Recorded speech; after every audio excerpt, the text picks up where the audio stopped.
কুরআনুল কারীমে আল্লাহ বারবার বলছে, মা আসাবাকুম মিন মুসিবাতিন ফাবিমা কাসাবাত আইদিকুম। আল্লাহ বলে, বান্দা, এই জমিনের মধ্যে তোমাদের যত মুসিবত সব তোমাদের গুনাহের কামাই।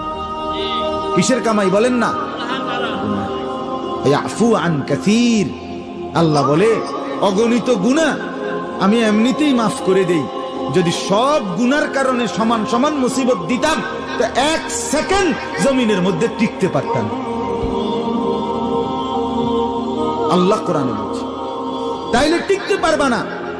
আমি মাফ তো করে দেই, ধরি না হাজারটা, ধরি না লক্ষ গুনাহ, মাঝে মধ্যে ধরি, মাঝে মধ্যে কোটি গুনাহ, হাজার কোটি গুনার পরে আমি আল্লাহ তাআলা এই অল্প স্বল্প, কখনো ঘূর্ণিঝড়, কখনো জলোচ্ছ্বাস, কখনো টর্নেডো, কখনো মহামারী, কখনো কাফের মুশরিকদের দ্বারা আক্রমণ করিয়ে থাকি, এই মুসিবত পেরেশানিতে ফেলি।